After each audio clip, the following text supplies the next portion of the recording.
Olá, meu amigo, minha amiga, quero saudá-lo com a paz do Senhor Jesus Cristo. Espero que esteja bem com você. Eu sou o evangelista Claudionir e mais uma vez tenho uma palavra de Deus ao seu coração aqui no canal Maná Diário. Se inscreva, você com certeza estará recebendo todos os dias uma palavra de Deus para o seu coração. O que eu quero falar hoje com você é acerca de momentos difíceis, momentos em que somos perseguidos, momentos em que tomamos decisões e precisamos tomar essas decisões para garantir o bem-estar, a saúde e até mesmo a vida. Existe uma passagem bíblica muito importante que fala sobre esta situação. O livro de Juízes, no capítulo de número 6, vai falar sobre um homem chamado Gideão. A Bíblia diz que o povo de Deus havia se afastado do caminho do Senhor, havia esquecido o altar de Deus e levantado altares para um deus pagão chamado Baal. Este povo estava fora da direção do Senhor e Deus permitiu que os midianitas e os amalequitas viessem contra aquele povo de Israel e saqueasse a sua terra. Durante 7 anos estava acontecendo isso. E foi neste momento em que grande parte deste povo foi se esconder nas cavernas das montanhas, porque não tinham mais como permanecer nos campos e colher do fruto da terra, porque todas as vezes que eles produziam, subiam os amalequitas, subiam os midianitas, davam contra eles e levavam toda a sua provisão.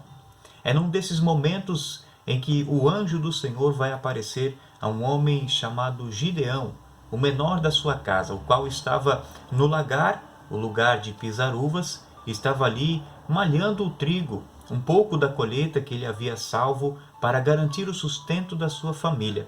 E a Bíblia vai dizer assim no capítulo 6 e versículo de número 12.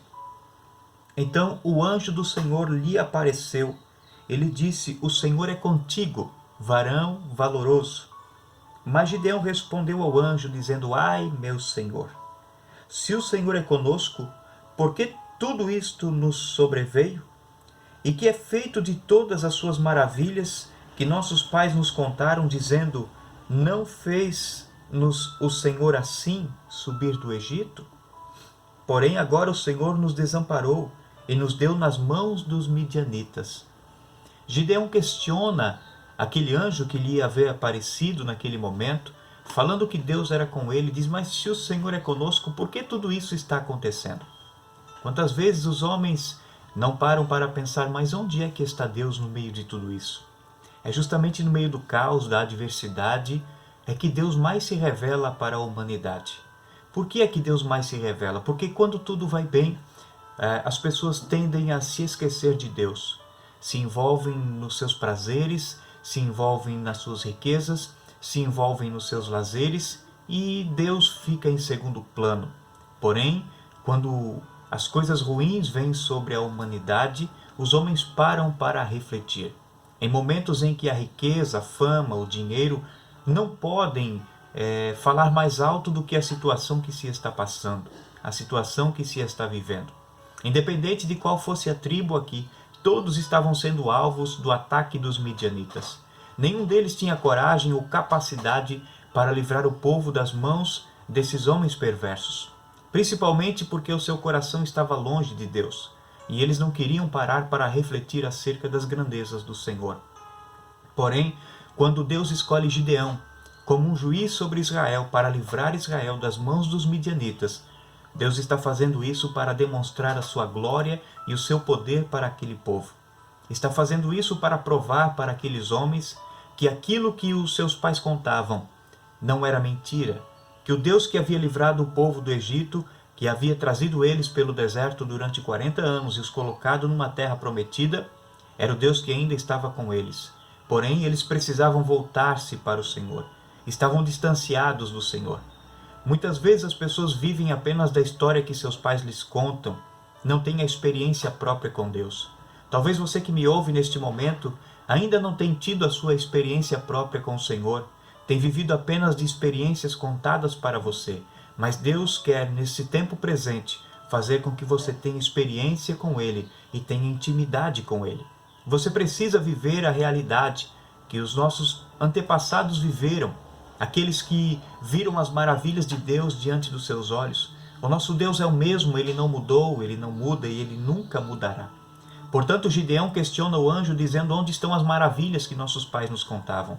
Só que como eles estavam longe do Senhor, eles não tinham as suas experiências próprias. E o anjo então vai falando com o Gideão e vai o animando a ter força, a ser valente, a prosseguir adiante.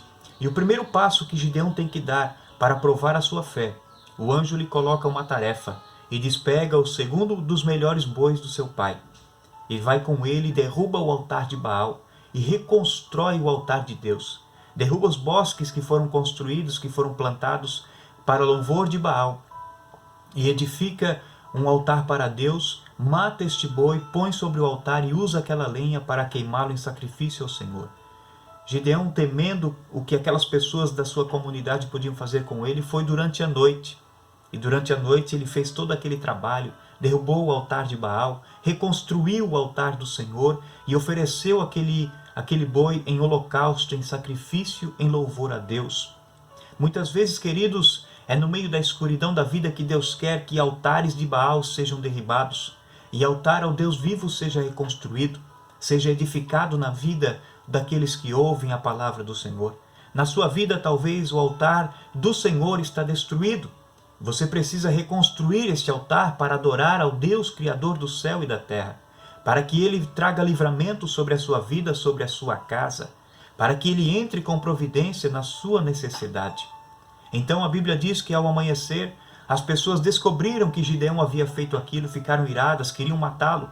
Porém, o pai de Gideão disse: olha, se Baal realmente é Deus, ele que se defenda na sua causa, porque foi o seu altar que foi derribado. Por que é que ele não se manifesta? Por que é que ele não mostra que ele é Deus? Então Gideão ali, ele ganha prestígio no meio do povo. E ali começa então a mudar a história daquele povo israelita que estava temendo e se escondendo nas cavernas em tempos de adversidade. Deus estava conclamando aquele povo agora para uma guerra, para uma batalha. E através de Gideão, então, quando ele toca a buzina e ele junta aquele povo, muitas pessoas vieram, muitos homens, muitos jovens vieram até Gideão, mas Deus disse: é muito esse povo. Você vai agora selecionar este povo, mande primeiramente que os covardes vão para as suas casas. Se eles não têm coragem de ir para a guerra, eles devem voltar para as suas casas, para as suas cavernas, se esconder, porque eu não preciso deles. Era isso que Deus estava dizendo para Gideão. E por incrível que pareça, quando Gideão fala isso para o povo, 22.000 voltam para as cavernas, voltam para casa. Temerosos diante daquela situação, não tinham capacidade de confiar em Deus, no livramento de Deus. Deus sabia que no meio daquela multidão de pessoas haviam mais medrosos do que corajosos. Você se enquadra em qual situação hoje? Você é um dos corajosos que está disposto a seguir na batalha, confiando em Deus? Ou você é um dos medrosos que está se escondendo em cavernas? Quantas vezes é conclamado o povo para a oração? Quantas vezes é chamado as pessoas para estar na igreja para buscar a Deus em oração? Sabe quantos aparecem? Uma minoria. Porque a grande maioria ainda está escondido em cavernas, ainda está temendo diante da adversidade, ainda está temendo diante de qualquer situação. Não tem medo de ir para o mercado, porque precisa garantir o sustento dentro de casa. Não tem medo de ir para o banco, porque quer sacar o dinheiro que trabalhou durante o mês. Não tem medo de ir para o trabalho, porque precisa garantir o pão sobre a mesa. Mas quando são conclamados para a oração, se escondem nas cavernas, continuam temerosos, continuam demonstrando para Deus que não têm fé, que não conseguem confiar no Senhor no meio da adversidade. Deus não está conclamando os medrosos, está dizendo: voltem para suas casas. Eu não preciso de vocês para vencer a batalha, mas Deus quer que você faça parte do grupo de corajosos que vão à batalha do Senhor. Porém, um detalhe ainda resta. Deus manda que Gideão faça esse povo que sobrou descer as águas. E ali, aquele que beber água de uma forma descuidadosa, não vigilante, também não serviria ao Senhor. Porque Jesus nos ensinou dizendo que nós precisamos estar em oração e em vigilância, orando em todo o tempo e vigiando para que não caiamos em tentação. Então, naquele momento, mais um grupo é enviado de volta para suas casas porque não são vigilantes, porque não cuidam do que está acontecendo ao seu redor, simplesmente se distraem com aquilo que estão fazendo. Muitas pessoas estão distraídas atrás das notícias que estão surgindo, distraídas com os seus afazeres diários e não estão focados naquilo que Deus tem chamado para fazer. Sabe quantos sobraram na história de Gideão? Apenas 300. Mas 300 que eram valorosos, 300 que tinham coragem e que eram vigilantes, que estavam ali confiando não no braço de Gideão, mas confiando no Senhor que lhes daria vitória. E o que acontece no fim de tudo isso? Deus leva esses 300 guerreiros juntamente com Gideão e vence a batalha sem eles levantarem a espada, sem eles matarem um só homem. Deus faz com que o arraial dos midianitas e amalequitas, que estava acampado para mais uma vez atacar os israelitas, fosse dissipado e batessem em retirada, simplesmente porque eles obedeceram a palavra do Senhor.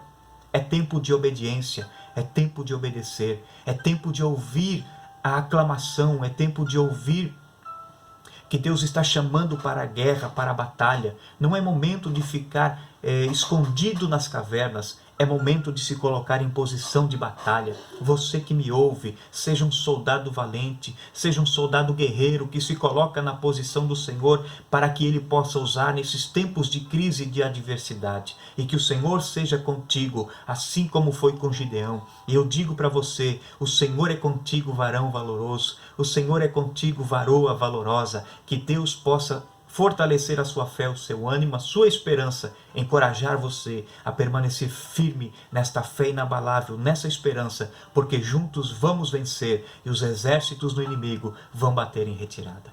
Que Deus te abençoe de uma forma toda especial. Abençoe a sua casa, a sua família, a sua vida, em nome de Jesus.